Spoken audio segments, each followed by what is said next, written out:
Good morning students. Welcome to second lesson of geography part physiographic divisions of Karnataka.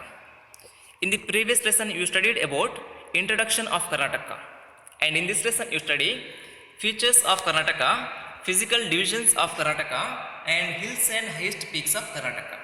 So these are major contents of the lesson. As you studied in the previous lesson, Karnataka is the Indian state and located in the southern part of India. We know that southern part is known as peninsular region and Karnataka is the part of peninsular region. But what is peninsular region and why this region is called peninsular region? Let me explain along with the map. Look at here, this part is known as peninsular region. When a three-part of the land surrounded by sea water is called peninsular region. Here in the western part of South India there is an ocean called Arabian Sea, and in the eastern part Bay of Bengal is there, and Indian Ocean is located in the southern part of South India. So this type of geographical structure is known as peninsular region. So Karnataka also part of peninsular region and it has variety of geographical features. Geographical feature changes from place to place. Example, northern part of Karnataka has plain land, so it's called Maidan region. But when we move towards south, can be seen undulating topography, means slope region with many up and downs because of Malnad region. And there is a huge difference between Malnad and coastal region regards to its geographical condition. And there are two types of slopes in the western and eastern part of the Malnad region. Look at here, western part of Malnad region has this type of steep slopes, means very deep slopes created major waterfalls. But eastern part of Malnad region, which is attached to Maidan region, so it has slight slopes, very gentle slopes. So this first type of slopes creates prominent waterfalls. Because of its height, it creates prominent waterfalls like highest waterfall of India, Jog Falls. So these two types of slopes can be seen in a western and eastern part of the state, Malnad region. And can be seen ridges, valleys and gorges. Look at here. This type of geographical structure is called ridges. Top edge of the mountain is called ridges. What is valleys? When rivers flowing between two mountains called valleys or gorges. So these types of different structures, geographical structures can be seen in different part of the state. What is the height of the state? Average height is 450 to 900 meters above than sea level. But some places, some regions like Malnad region having more than 1800 meters height above than sea level. So Malnad region, one of the most heighted region in Karnataka. Based on geographical structure of Karnataka, based on its geographical structure, Karnataka is divided into three physiographic divisions. Karnataka is divided into three physiographic divisions. They are coastal plain, Malnad region and Maidan region. Maidan region again divided into two, northern Maidan and southern Maidan. But regards to geographical structure, there is no huge difference between northern and southern Maidan region. Those districts are located in northern part of Karnataka called northern Maidan region, whereas those districts are located in the southern part is known as southern Maidan region. Now let us study about first type of physical division, coastal plain. When states are reorganized based on language, coastal region became part of Karnataka. It consists two parts called coastal plain and sea coast. Look at here, this part is called sea coast. It consists sea and sea shore. It consists sea and sea shore. Samudra ಮತ್ತೆ ಸಮುದ್ರ ತೀರ. Rest of the part, this part is called coastal plain where people used to live. People used to utilize this land for a various purpose like agriculture purpose, construction purpose, etc. So coastal plain consists two part called sea coast and coastal plains. So this coastal plain located between Arabian Sea and Malnad region. Look at here, in the western part of coastal region there is an ocean called Arabian Sea, and in eastern part which is attached to Malnad region. And coastal plain consists of three districts called Dakshina Kannada, Udupi and Uttara Kannada. Dakshina Kannada, Udupi and Uttara Kannada part of coastal plain. Now let us study about length, width and height of the coastal plain. These are important one more question. Total length of coastal plain, total width and height of the land. As I told you, coastal plain consists three districts. There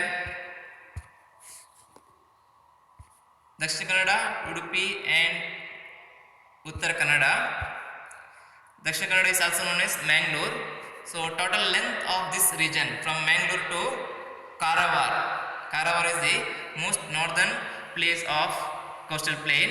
So total length from Mangalore to Karavar is 320 kilometers from where to where? Mangalore to Karavar. And what is the width of coastal plain? Which is not given exact number. Why? Because width will not remain same. It will become change from place to place. Somewhere it is 12, somewhere it is more than 12.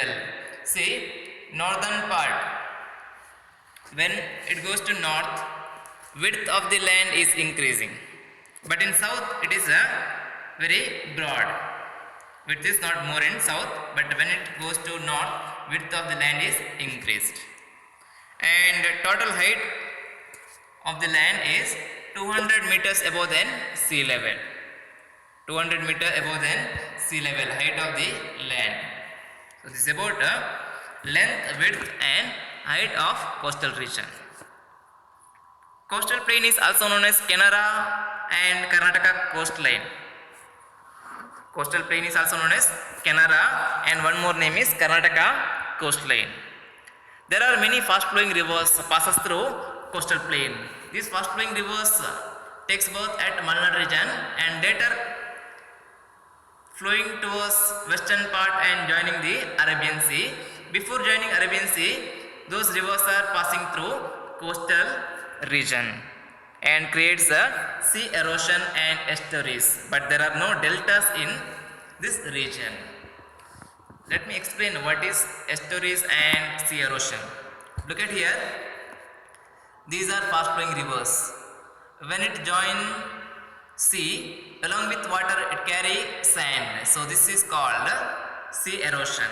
Carrying sand along with water called sea erosion. And what is estuaries?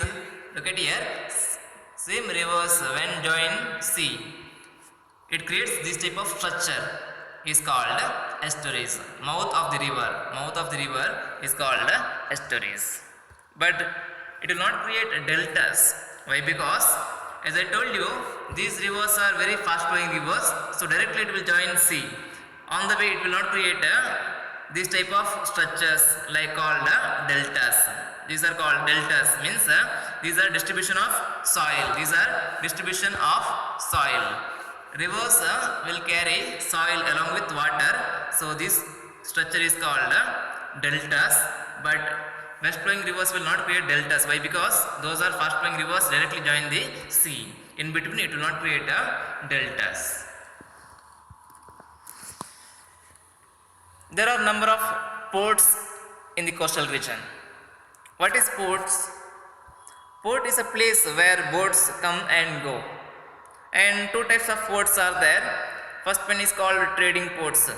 Can be seen huge huge trading ships in trading ports. Second one, fishing ports. Can be seen small boats in these ports. So port is using for two different purpose. First one for trading purpose, second for a fishing purpose. So this is one of the most prominent port of the Karnataka, New Mangalore port. It's also called Gateway of Karnataka because from south can be seen first port. So it's called Gateway of Karnataka, New Mangalore port, one of the most prominent port in Karnataka, using for a trading purpose. Here you can see trading ship. Second type of port is called fishing ports, using for a fishing purpose. Here you can see number of small boats. Badkala, Malpe, Karavar, Kumta, Belekere, Honnavar, these are prominent fishing ports of Karnataka. Along with ports, there are number of tourist centers called beaches. Beaches attract number of tourists towards this place because these are attractive places. Among that, most prominent beach of Karnataka is Panambur. Panambur beach, one of the most prominent beach among these beaches of Karnataka. Along with Panambur, Ullal and Someshwar, two more beaches can be seen in Mangalore. And Malpe located in Udupi district. Murdeshwar Maravante is there in Uttara Kannada district. Along with port and beaches, there are few small islands in coastal region. Among that, most prominent is Saint Mary Island. It's also known as Coconut Island because here you can see number of coconut trees inside the Saint Mary Island. So that's because of that reason it's called Coconut Island. Along with Saint Mary Island, there are some other islands. Anja Island near Karavar, Kanjigudda Island, Devagad Island, both are there in Uttara Kannada. Now let us study about major occupation of the coastal region people. There are two major occupations in this region. First one is fishing. Coastal region is there, so that's why fishing is the major occupation of this region. Along with fishing, agriculture is the second important occupation of this region. People used to grow different types of crops like cashew, coconut, aracanut, cardamom, paddy, etc. You know what is cashew, coconut, cardamom and paddy. But aracanut, maybe it's a new word. So look at here, this is aracanut tree and this is a aracanut. Using in the preparation of tobacco or gudkas. And paddy is the major food crop of Karnataka and as well as a major food crop of coastal region. As I told you, it consists of three districts: Dakshina Kannada, Udupi and Uttara Kannada. So this is about the coastal plain. So in this part we studied about coastal plain, its geographical structure and major occupation of coastal region. So remaining Malnad and Maidan region. About Malnad and Maidan region you can study in the next part. Thank you.